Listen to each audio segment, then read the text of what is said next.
station. Yeah. All right. So it's a real pleasure to meet you, Bill.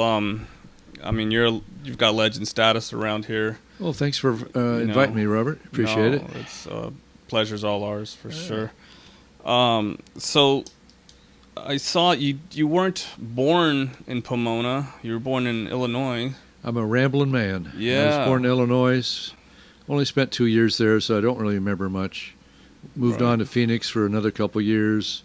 Then it was a succession of California locations: North Hollywood, Burbank, Glendale.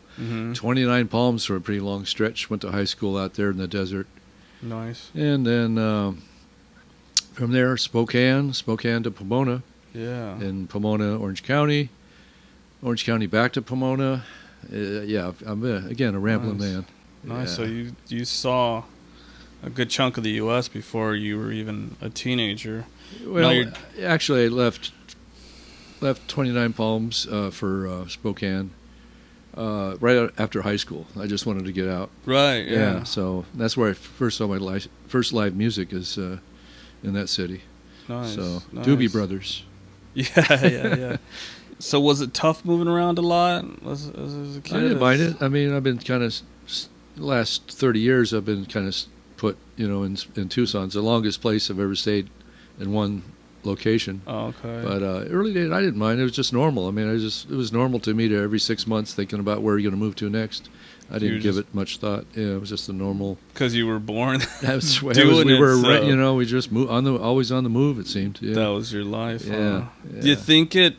Always being the new kid, you think it kind of shaped you to be someone who would like, the new kid, anti-authority type music?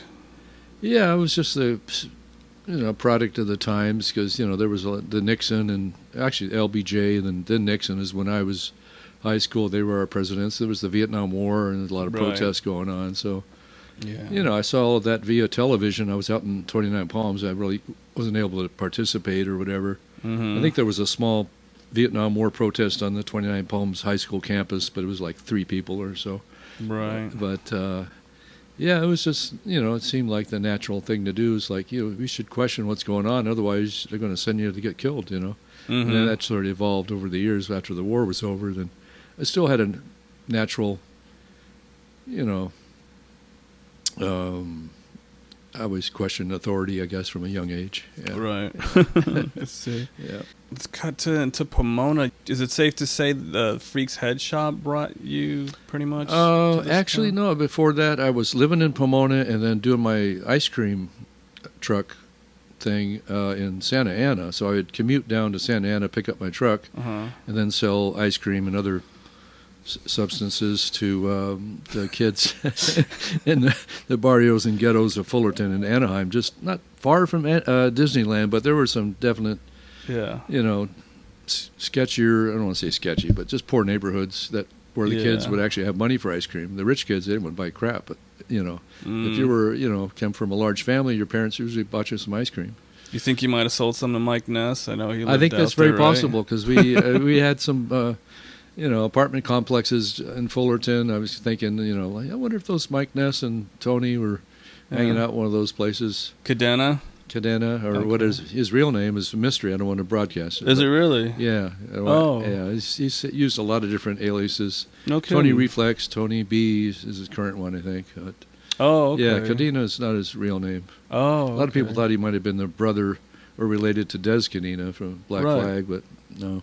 Is that where he got the name, probably? I'm not sure. You'd have to ask him, I guess. But I want to make any assumptions. Okay. Yeah. So you already lived out here before the head shop. Yeah, I was doing the the ice cream, and then I think what happened is the ice cream truck had some mechanical issues, and I had to think of doing other stuff. And I was on the side, along with selling ice cream, I was distributing the Yippie newspaper to record stores and head shops and stuff, whoever would take it. And those were generally the right crowd for that was the head shops and the small record stores. Okay. And I just dropped off, every issue that came out, I would go around, and Freak's Head Shop was one of the stops. They're on your stop. Yeah, usually, would chat up the customers. It was Dean and Kelly that ran Freak's.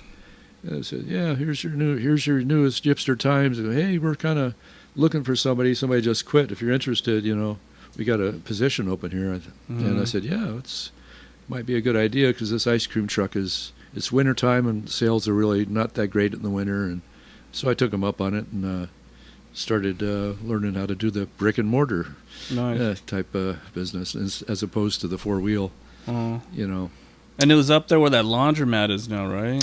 Yeah, unfortunately they building? demolished the actual head shop and the little shack behind it where some of my employees would live. Oh, okay. And that Victorian house they picked up and moved. I saw a few blocks away. I'm not sure. That was a nice house. Yeah, it was a really nice house. Yeah, wood shingles and stuff. Yeah, it was a nice porch.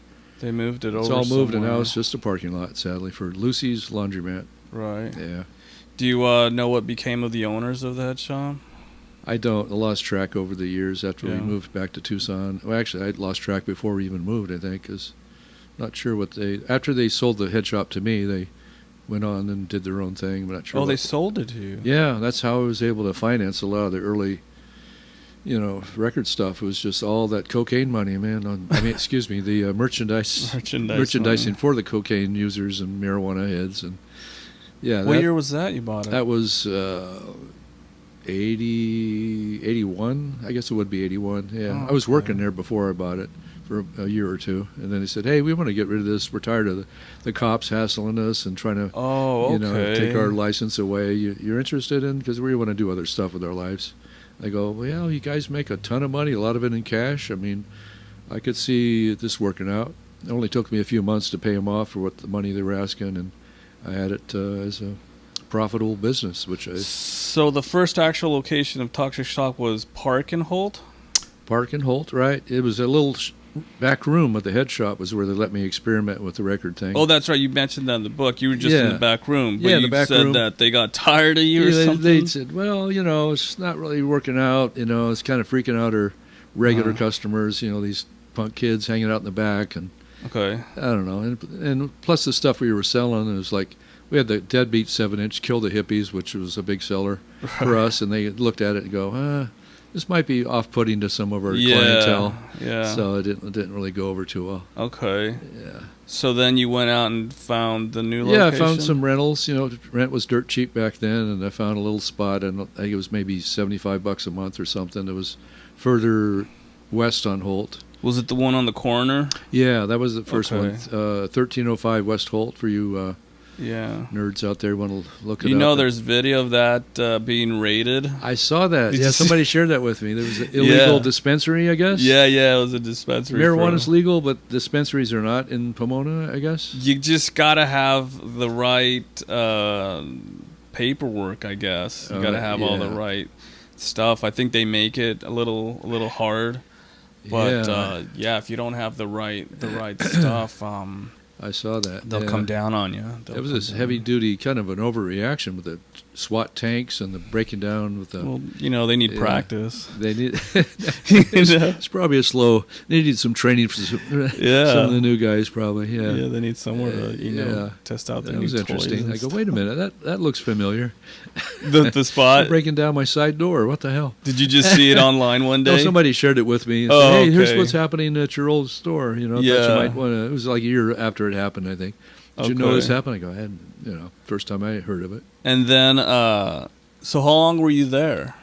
It was those days were kind of fuzzy, but I feel like it was about a year or so. Oh, okay. Yeah, I think it was some point in 1980, and it was, it must have been 81 when we moved on to the second shop, just a few steps down the road, really.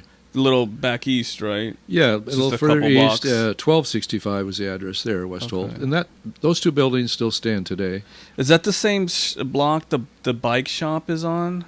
There may be a bike seen shop that bike there. shop? I'm not sure. There's a Catholic church across the street, just a St. little further. Joseph's? Probably, yeah. Okay. And then that lasted till probably the fall of 81.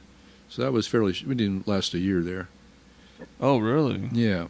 So then where'd you go? Well, from there we closed up, actually, because after the whole, Roz Williams incident, as we like to call it, we had no electricity, we had no money, and we had a bunch of broken windows, thanks to our worst employee of the year.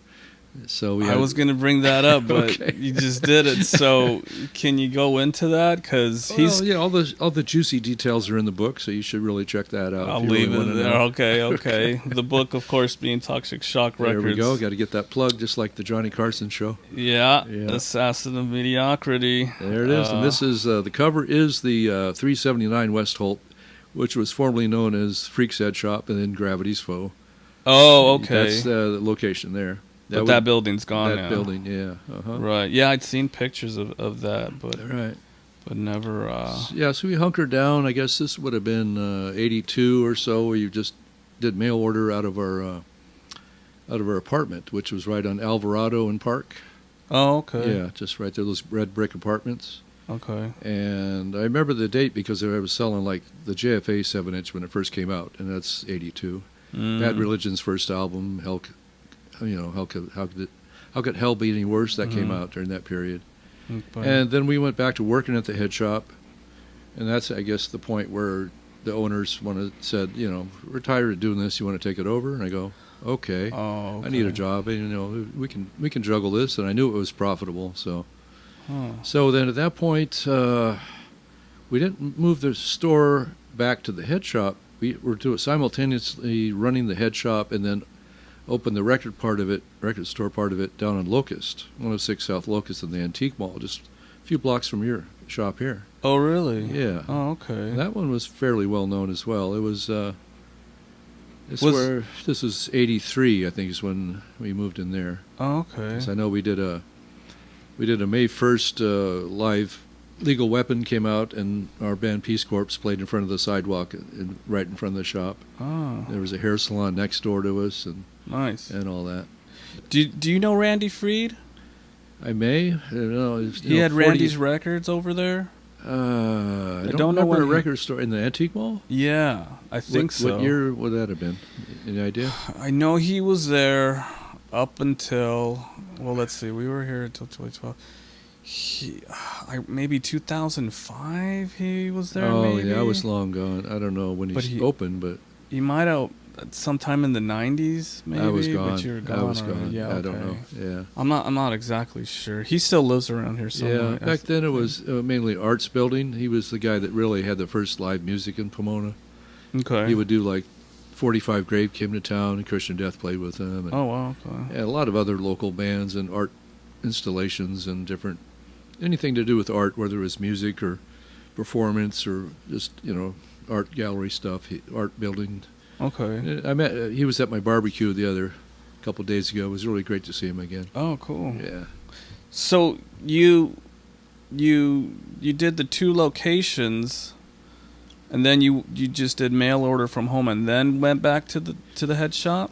Eventually, yeah, it's kind of a convoluted story. And again, it's in the book, which right here. Yeah. I tried to piece it together. It took 5 years to put all the chronological events together through various documents and flyers for the music part of it and all that. But it took some doing to figure it all out. Right. But it was the head shop and then Locust. And then eventually, once the cops finally closed down the head shop part of it. They came and busted Tracy when he was behind the counter. Tracy from the Undertakers and Peace Corps. Oh, he really? was working in the head shop, and the cops came in. Hey, can I buy that Coke kit? And and he sold it, rang it up for him. Oh, by the way, you're under arrest. You're not supposed to sell Coke kits here. He made the mistake of not calling it a snuff kit. No, officer, that's not a Coke kit. These are for snuff. Right. Yeah. So that's that led to a lot of. He had to go to court, and it was just a nightmare. And we got a little bit tired of dealing with the cops always on our ass, and so he said, "Hell with this. We made enough money. Punk rock is where it's at. Let's do something else." Right. Yeah. It's like calling a bong. A customer came in and asked for a bong, you'd have to refuse service. Right. Yeah, you'd have to say, well, if you don't call it a tobacco pipe, we can't sell it to you. It was that strict back then. Yeah. Wow. And they definitely enforced it, and we were closed down because years before undercover Tommy agent. Chong got busted. Yeah. Ed Culver was born here, but he wasn't raised here. He was a Pomona citizen when I knew him during the store days. He would come in all the time with his Oh, really? photographs. Yeah, Oh. we became friends. I would see him at shows. He was always the tallest guy, That's which how was he good got for a pictures. photographer because you know Yeah. you have problems with people who are tall standing in front of you. Yeah. But that he could always tower over everybody else. So that gave him an advantage as a photographer.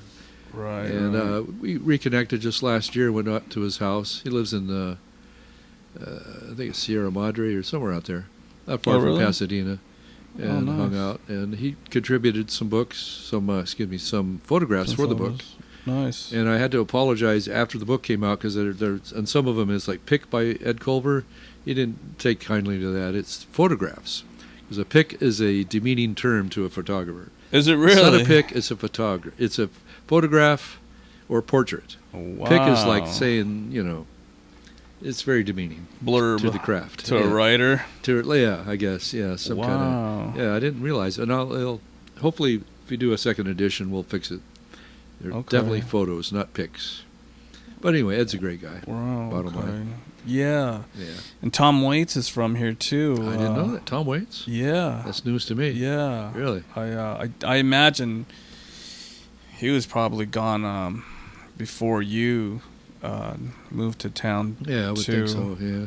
But yeah, he was from around Who here. else is famous from Pomona? I think I named everybody. I'm sure there are others, Yeah. but I think I named everyone. I was just throwing names out I there. think to see if- Lucille Ball and Desi Arnaz got married in Pomona. Okay, so the story I heard Oh, yeah. Oh, okay. was they were on their way To Palm Springs. to Palm Springs Right. for their honeymoon, Uh-huh. and they were staying. Oh, at, they were already married then. They were just. Well, actually, I'm not sure. The only thing I remember about the story is that they stopped in Pomona. They stood at the Mayfair when it was a hotel Hmm. on Gary. Oh, and- that's where the coffee shop was. exactly. Yeah. Okay. Right yeah, above there. yeah. It's apartments now. They stayed there and they ate at the St. Charles Grill, which was on Holt between Maine and Gary. Which was what, Bob's Big Boy or something at some point? No, across the street from that where that Bob's Big Boy was Oh, okay. was a all place right. called the St. Charles Grill, Oh. which I believe is now like a hall Okay. or for events and Yeah. such like that. Huh. Real shame about that Bob's Big Boy. We used to love going there. Yes, Yeah. the Cincinnati spaghetti. It was open when you were here? Yeah. When Oh. when I was here, it was open throughout. I think all the time that I Really? remember. Yeah, used to frequent it quite often. I'm Yeah. dying for an all-night diner type place around here, honestly, because Yeah, I don't there's- think we really yeah. have anything like that anymore. Yeah. That whole diner kind of thing kind of faded out in the 90s. It seems like there used to be quite a few of them that were trying to replicate the 50s diner. Then Yeah. the Yeah. business model didn't really pan out too well. The Mission Cafe was there for years as well, but it too was abandoned and caught fire a couple of years ago. And Yeah, it's always just a shame. Yeah. real shame. That was a real cool Right. space age type place. And I Yeah. love those. I mean, I love mid-century Oh, stuff. same here. you Yeah, know? for sure. Yeah. It's a real shame that we've lost some great landmarks around Mhm. here. Yeah. Everybody keeps wondering what's going to happen with this. They call it Lake Pomona or something. It's a big hole in the ground over here on Second. And Lake Pomona. yeah, well, Okay. when it rains, it gets Oh, okay. full of water and such, Uh-huh. I guess. Yeah. But that's where a place called Yes Years was. That was a music venue. Before that, it was a department store. It might have been Bullock's or something. Oh don't yeah, I remember when that department store was open. When we were here, we would go in. Oh, there. was That- it still had open? An elevator. You can go in and buy the latest fashions, and Is this really? It was still open in the 80s? It was still open in at least the early '80s. It was. Yeah. Oh, wow. Yeah, we used to go in there. It was right down on was it 2nd Street? Yeah, it was right there on the right side. Okay. So wait a minute. Were you here then when what is it called? General Yeah. Dynamics. Yeah. Now, There's an interesting connection there. General Dynamics became Raytheon, and Oh, did they it? moved to Tucson. Just like I went from Pomona to Tucson, No so did kidding. the builder of missiles that are dropping bombs on It's following on you, Bill. Palestine right now. It's following. They're following you. Yeah, they follow me. Those missiles are following me like a heat sensor. You don't like authority? Well, we're going with you. We're going with you. Yeah. Yeah, I heard that. Oh, that was interesting. I'm not sure the year, but it reminds me there was a bar that was right across from General Dynamics. That little strip. There was an old grocery store. On that what is that street? Mission? Probably. Yeah. Van Halen's got their start playing gigs there.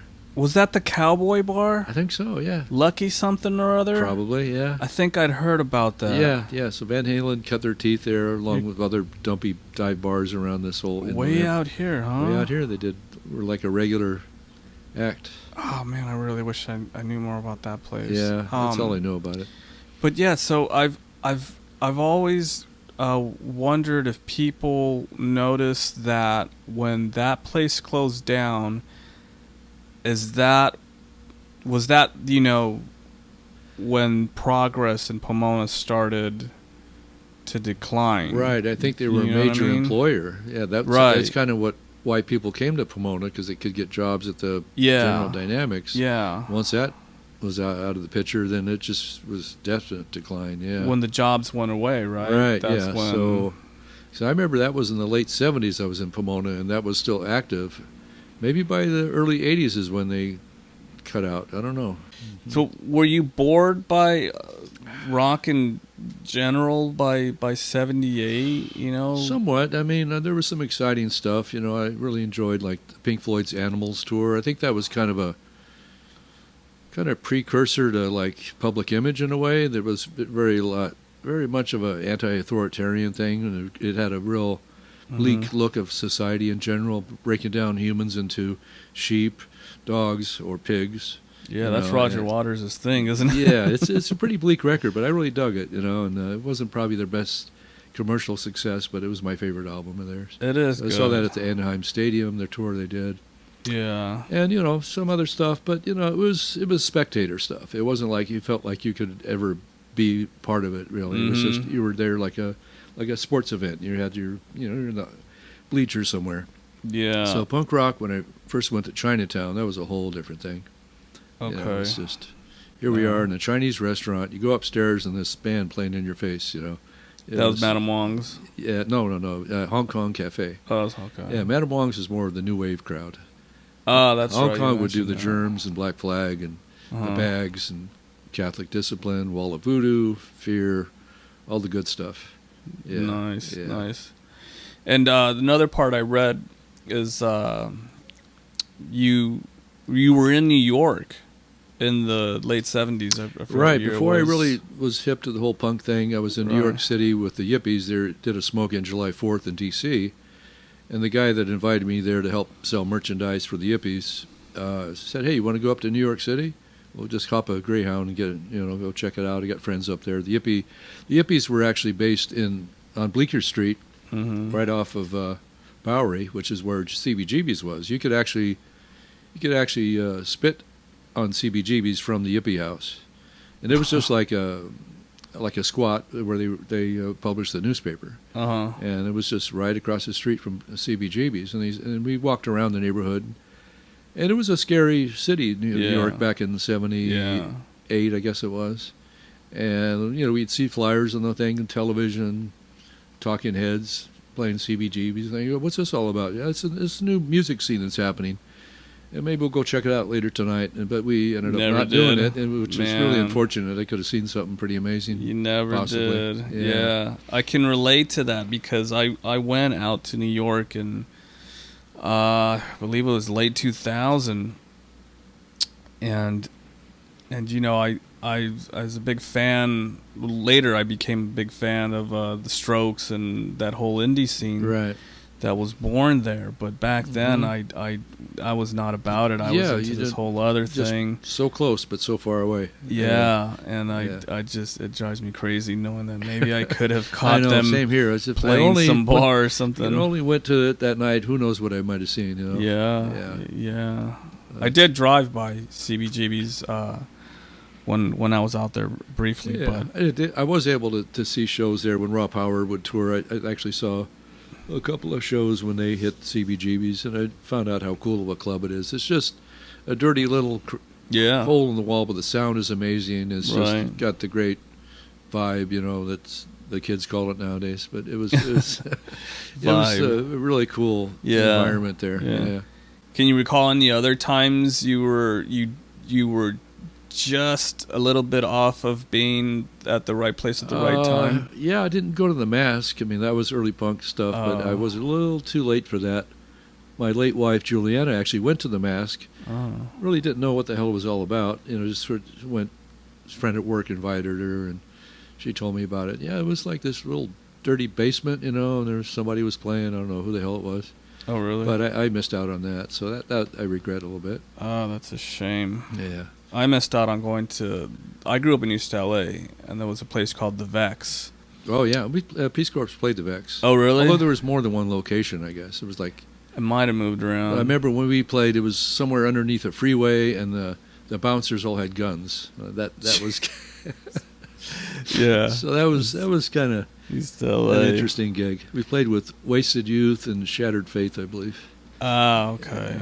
Yeah, I never got to go. Yeah. I'm also big into subcultures. I love, how there used to be really a lot of subcultures. You'd see kids, they were different things, right, different. Yeah. One you bring up that's always been mysterious to me is Heshers.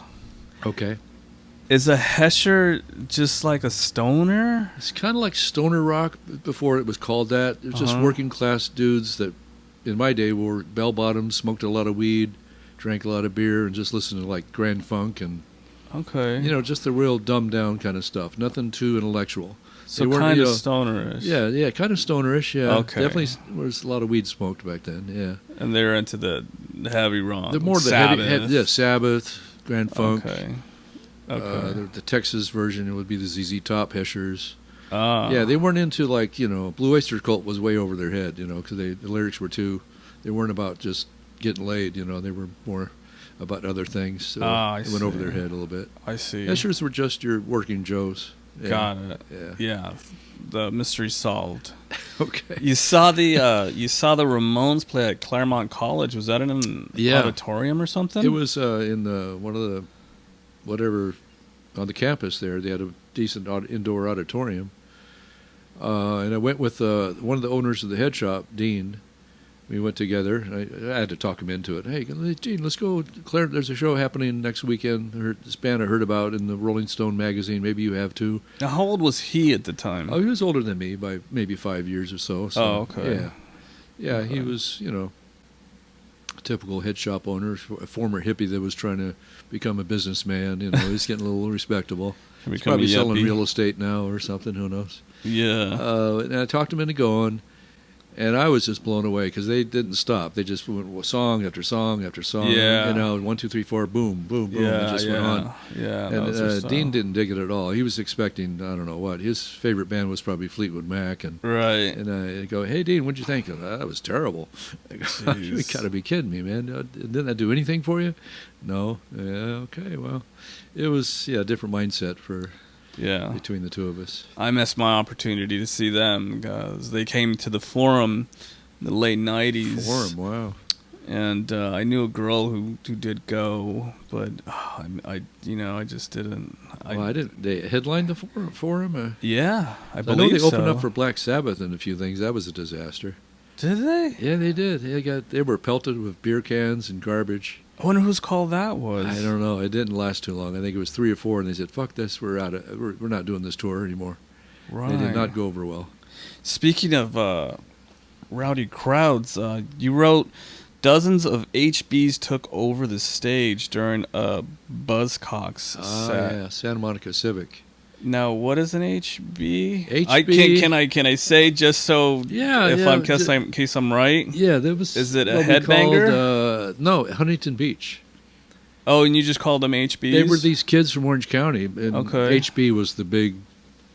Well, most of them were from these rich neighborhoods in Orange County, Right. and they all dressed in bright colored sweaters and stuff. And there was, the early punks was like the Mask, it was like art student dropouts and whatnot. And they were kind of, like that scene. These guys were suburban kids from rich families. They drove in hordes and just ruined shows just because they just wanted to. Yeah. That's where slam dancing got sort of started. These influx of younger kids into this punk rock scene, which was predominantly Hollywood based. They came in from Orange County and just changed it up quite a bit.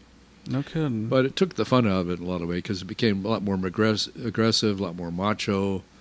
It was just it wasn't like it scared off a lot of people that were into the scene, like women and gays and other people that because punk was very inclusive in the beginning. Then all of a sudden it kind of got real restrictive. But it's just all these white kids, all these blonde white kids with rich families that came in and just sort of just made it uncomfortable to be there in a way. Kind of jockish, exactly. A bunch of football assholes, So it did make it less fun.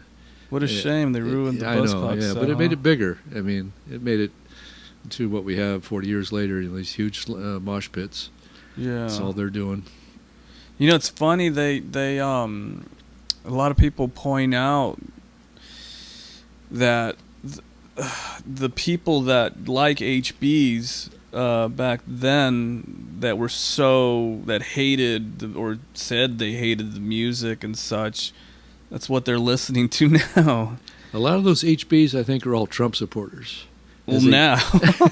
yeah, but, I could see that. Yeah, but then, they also, I think, TSOL, their fan base was expanded because of the HBs and Black Flag as well. And they made those bands much bigger than they were just playing Chinatown and whatnot. I see. Yeah. How did you like the term new wave? Well, new wave to me encompassed punk as well. To me, new wave actually was anything from AC/DC to Tom Petty, really, to Black Flag, to the Go-Go's. Okay. And new wave was everything. And then it started breaking down. Then it kind of became like, oh, you have to be this kind of new wave. You have to be either punk or hardcore punk, or dance or industrial. And then it really all the subgenres just got out of control. Right. Okay. But to me, new wave was anything that wasn't stadium rock. Got it. Yeah. Got it. Because it meant the new wave, just everything that was. Yeah, it was a new response to the old boring '70s music that filled up the stadiums. Yeah. Yeah, it was a reaction to corporate rock. Right. Yeah. That guy from Catholic Discipline, he stated how he felt about it in that movie. Yeah, the decline. He pretty much. He nailed it. Hit the nail on the head there. Yeah. That's why I ask you, because I know that term. Some people like to say it's BS and all that. Yeah, I'm trying to think of his name. It's a French dude. What the hell? Yeah. I think he had a zine too, Kick right? Boy, yeah, Kip Boy. He was a writer for Slash magazine. Oh, that's which what became the record label that put out the Germs and X and Fear and Flesh Eaters and Blasters. On and on. All that great stuff. Yeah, he was one of the early writers. Did a lot of record and live music reviews. Huh. Yeah. Did you ever catch any shows at the PVA around the corner? I did see Motorhead there. It was kidding. Yeah, and they were the loudest band I've ever encountered in my life. Yeah, that sounds about right. I never saw them, but I heard. Yeah, they were super loud. Yeah, really? That's the main thing I remember. I think that might have been the only show I've seen, because at that point, that was later 80s, and I was getting ready to move out of Pomona, but I did catch that show. That sticks out. Yeah. I wonder when that shut down. Not sure. It was that a Golden Voice thing for a while, or is it separate? I don't know. I don't know. Seemed like it was Golden Voice. Actually, Meredith, who was at the barbecue, she supposedly thought that Golden Voice started in Pomona. I don't know if you know anything about that. I'm not sure. I've met one. Well, I think I've met both of the Tolets. I've never met. Tovar. Tovar. Gary Tovar. Yeah. I met him before in at the Fenders Ballroom. Oh, really? Yeah, late 80s or. Yeah. Oh, okay. That was in Long Beach, right? Yeah, Long Beach. Yeah. Oh, okay. That could be kind of a scary place, because by that point the crowds there was all broken down to gangs. Just gangs of kids that had their own affiliations, and it was a lot of violent stuff going on, stabbings and just all that crap. Yeah. Was it getting bad towards the end of the 80s? Yeah, it's the mid 80s. Mid 80s to the late end 80s. They kind of got it. expanded to include like the heavy metal kids who were like originally against punk rock. I mean, they were like surfer dudes that would go to punk rock shows just to break it up and start fights, and they hated punk with a passion. You know, it was that slogan, you know, "Kill a punk for rock and roll." I mean, that's how into it they were. Wow. But they became accepting of the punk rock in the mid '80s because Metallica and bands started wearing punk rock shirts, you know, and all those. You know, it just sort of broadened out to reach a bigger audience through the heavy metal kids. I see. As the heavy metal, speed metal scene, not the hair metal stuff, but more like the Slayers and the Metallicas. Yeah. Did you know some of the local guys like Pillsbury Hardcore? Well, yeah. Bill Tuck and Bob Durkee worked for me. They were employees of the store before they Bob started. worked for you? Oh, yeah. He was my main manager that ran the store when we moved out to New Orleans. And no kidding. yeah, he was my right-hand man, for sure. Wow, that's awesome. Yeah, Bob's cool. He, I used to sell, I used to sell records next to him at some of the record shows. Oh, in Pasadena? Quite a few times. Yeah, Pasadena. Yeah, he's still doing Park. that. Yeah, he was at the barbecue and he was at No Values. I got him a pass so he could come out and hang out in the tent and we can catch up a little bit. Nice. Yeah, great guy. You haven't seen him in years. You probably know, is it Nat or Nate? I forget. Nate from, he's up at Rhino now. Oh, he was Nathan. He did. Yeah, he was that he band did a with DJ Bob. for the barbecue. Oh, no Nathan kidding. Wilson. Yeah. Okay. He also worked for me. No kidding. You didn't know that? No, Okay. I wasn't there. He's been in record stores forever. I guess at Rhino for the last 30 or something. Yeah. And he worked for me towards the tail end of the Pomona store. Yeah, for at least a year or two. I didn't know. Man, how old was he at that point? Yeah. Was he like early 20s then or late He teens? was probably 19 or something. I don't know, when he first started working for me. Oh, yeah. wow. The Bill Tuck is up in Seattle. We visited him twice in the last couple of years. He's doing well.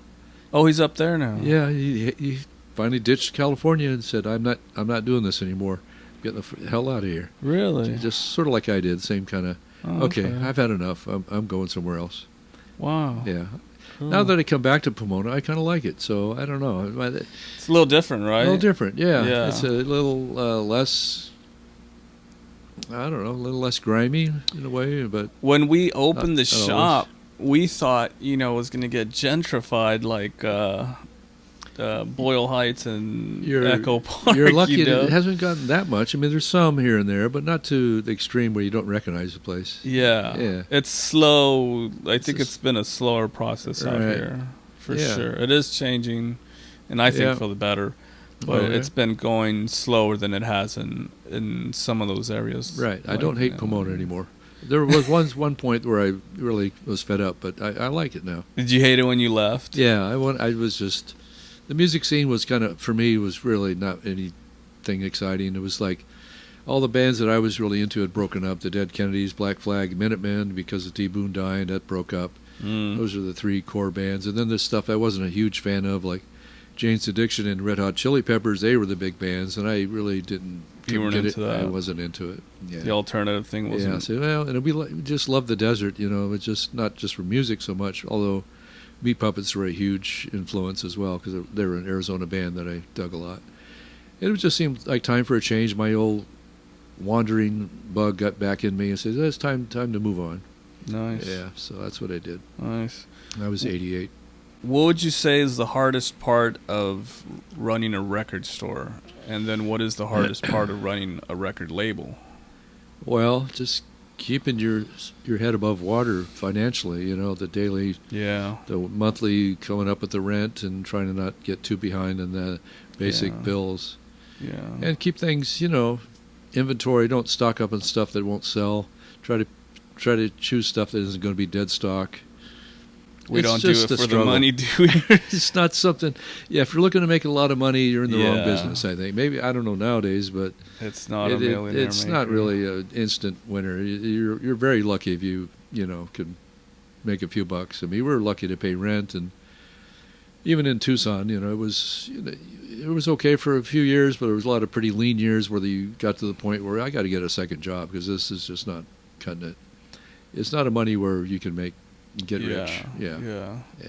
And on the label side, The label side, that's a bigger gamble because you're talking, yeah, bigger investments. yeah, You're hoping the stuff will move some decent numbers, to break even, and so you can keep the whole ball rolling. mm-hmm. So it's a risk on a bigger scale, and the main thing is just getting paid from distributors. It was a real problem because you would send stuff out thinking that's going to turn into money, and you end up. They wouldn't want to pay for it up front. They would go out of business a lot of times. And, hey, you owe me like Oh. $6,000. Oh, you don't exist anymore? Oh, that's nice. Oh wow, really? Or they, Wow. they would send you a lot of returns. They'd buy too much stuff. They couldn't sell them, and then you think, oh, I really need need that money to pay this month's rent. And they come in when you get a big box of returns. You go, oh, okay, this is interesting. Jeez. Yeah, so that was. Nowadays I'm not sure. I'm kind of getting in. I reissued the Barricaded Suspects on vinyl. Uh-huh. So I'm kind of just experimenting with that. But I think it's mainly I'm going to sell it myself. Distributors are really hard to find now that will actually, Right. I don't know where to even begin really. But I'm doing okay just like with the book, just finding stores that want to carry it, just like you guys. Mm-hmm. Dr. Strange and others around the country. We went to Nashville and we got them into their cool record store out there. And it's a fun process. I'm pretty retired, but I'm enjoying just traveling and trying to promote the book and find out what record stores are like nowadays. Because the last 10 years I've been out of touch since I closed the one in Tucson. It's been 10 years I haven't been in the business, since then. Oh really? Yeah. So where's your next stop? We're going to be coming back to L.A. Stories Cafe in September. Okay. Kind of tying in with the Neil Young thing. He's playing the Hollywood Bowl, last show of his tour. And we're going to try to do a thing on Monday the 30th of September at Stories Coffee Shop on Sunset. Neil's. I mean, there's even videos of him going into record stores and pulling out. Right, I've seen that, bootlegs and such. Yeah. I was kind of scared that Danzig was going to come in here. Right. Because I know he's not a fan of those either. I was afraid he was going to come in here last week and, grab his stuff. And Speaking of that stuff, something I didn't put in the book, but in Pomona, I think right here on Locust, a couple of members of the Descendants came in. And they saw a Descendants bootleg shirt on our wall, and one of them just threw a fit about it. Like, how dare you, sell these things? Do you know which one? It was their old guitar player before. Steve. Was it Steve? No, that before him. Those two guys were from the Massacre guys. I put out one of their records before they became the Descendants. This is like, earlier, just like he was only on the 7-inch, and maybe he was on Milo. Oh, okay. The album. Anyway, he raised a big stink with it. Brian Baker was with him from Minor Threat and Dag Nasty and whatever. Oh, They really? came in together. And then, Brian saw the Dag Nasty shirt on the wall as well, and he just sort of looked at it. And anyway, so I told him, look, okay, here's all the Descendant shirts, we have in stock. Take them away. We won't get any more. That's the end of that. Sorry, you're offended. Yeah. And then a day later, I get a call from Brian Baker. Hey, can you make me some Dag Nasty shirts? I need them for the Fender show we're doing in a week ago, a week from now. You go, yeah, sure, man. How many you need? Well, give me like 5 dozen. I go, cool. Well, I'll bring them to the show. These shirts are actually pretty cool. Yeah, and we could you use make them. some more? We don't have anybody to help us out, so do us a solid and bring some shirts to the show. That's hilarious. Yeah, so we did that. You just made my wife real happy too. Yeah? Bringing up the Descendants, that's her favorite band. Oh yeah, they're great. Bill Stevenson. I met him not too long ago at like a memorial for Spot in Hermosa Beach. Oh really? Yeah, I had a Hickoids shirt on. He goes, oh, the Hickoids, they're cool. That's cool. So, yeah, he's a nice guy. Yeah. And I know the current members, Steve and Milo? not the singer, but the other, the bass player. I don't know. Anyway, those two guys are from Utah originally. They were in a band called the Massacre Guys. The Massacre? Massacre Guys. They're on the Barricaded Suspects, which you guys should stock in your store. I'll make sure before I leave you have a copy or two please, to try to sell. Yeah. Yeah, that's a good album, which I'm promoting. It just came out just a week or so ago, and it's got a lot of Pomona bands like Human Therapy, Mad Parade's on it, Peace Corps, Decry. Yeah, it's a seminal record from 1984, a compilation. I wonder. I mean, I don't know if there's be enough bands to make a compilation of Pomona bands. Well, I mean, there Well, it wasn't all probably is, Pomona. but- No, it was a handful, and then we rounded it out with bands from around the country.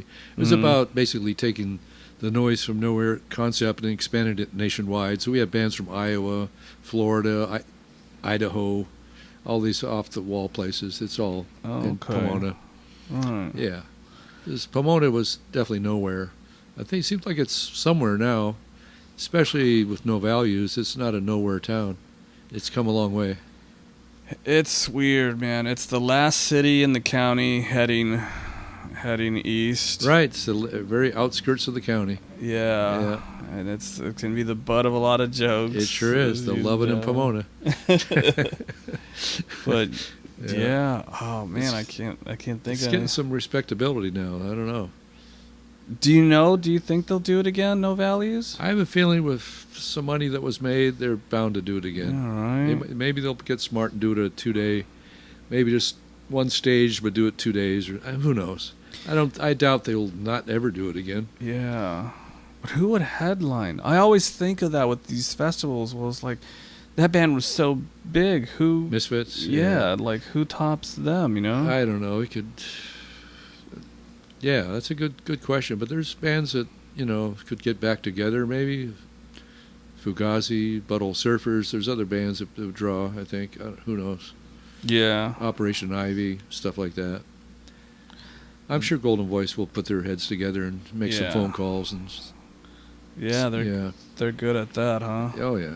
But I mean, I was glad they invited me. It was nice to kind of come full circle and like back in Pomona, setting up my little shop and it was perfect timing promoting the too. book. Yeah, when I heard about it, like my friend Kurt Ross sent me a Instagram message. Hey, guess what's happening in Pomona? And he sent me the flyer for the thing. Wait a minute. And I looked at the date. That's my birthday. I got a book to promote. It's on my birthday. It's Pomona. How can I not do that? Can you get me a table there so I can sell some books? Are you saying Saturday was your birthday? Yeah. You're kidding. No, it just happened to fall on my birthday. Man, so how happy could I resist not birthday. doing that? And No they got- Values was on your birthday? And you know whose birthday I share? Greg Ginn. He's No also kidding. June 8th. He's 1 year older than me. Wow. Yeah. So and Kurt, he worked for Golden Voice, and he said, "Hey, Bill, let me make a phone call and see what I can do."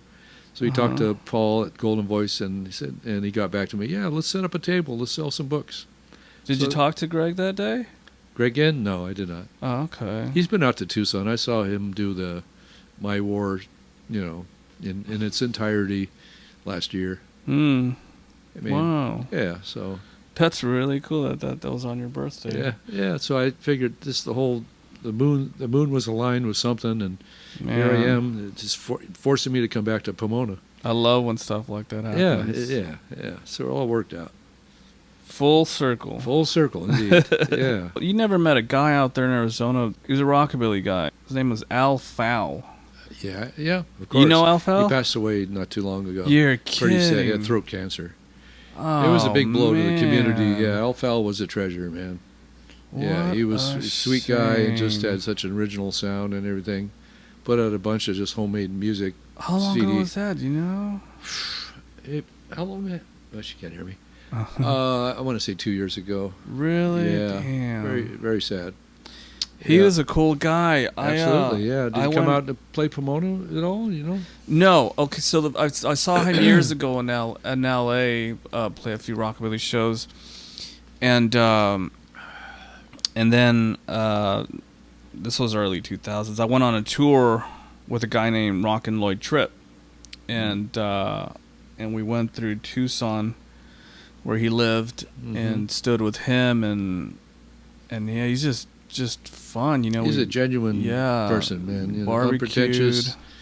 It's the real deal when you get Al Fowl on stage, man. Yeah. And he did a few tours in France. He's pretty well known in parts of France. Oh, really? Yeah. I didn't know that. So, Yeah. that was a sad, because he knew it was terminal cancer, and it was a slow process and all that, and it was it was a damn What shame. a shame. I know. That same one got another guy I loved, Nick Curran. I believe he had throat Mhm. cancer as well. He was Mhm. young too, man. Mhm. That really sucked. He was Yeah. great, but Sure. I've got a reel somewhere. Because on that tour, I bought a reel-to-reel machine Oh yeah. somewhere, and then one night we were jamming at Alfal's, and I've got a reel somewhere of all of us just jamming and stuff, just off of one, maybe two mics and such. Yeah. Well, Bill, it's been a pleasure. Thank Absolutely. you for thanks, Robert. For best of luck to your Zoinks career here. Thank you. Hope it lasts for many decades to come. Thanks. Thanks for being my first guest on. Oh right. What is this? The Zoinks Hour? You got a name for this thing Zoinks, yet? I have no idea. I literally. Well, I'm sure you can brainstorm something. Yeah, I grabbed some of my mics that I used for my PA and stole my daughter's iPhone because she had iPhone? Well, she had more space on it than mine, so okay. You know, I didn't want it to end on full storage, so okay. I took hers. It's all right. I'll give it back to her right now. now. It's on loan. Okay. Back on her TikTok. Thanks again. Yeah, no problem. Thanks for having me. Yeah. Okay.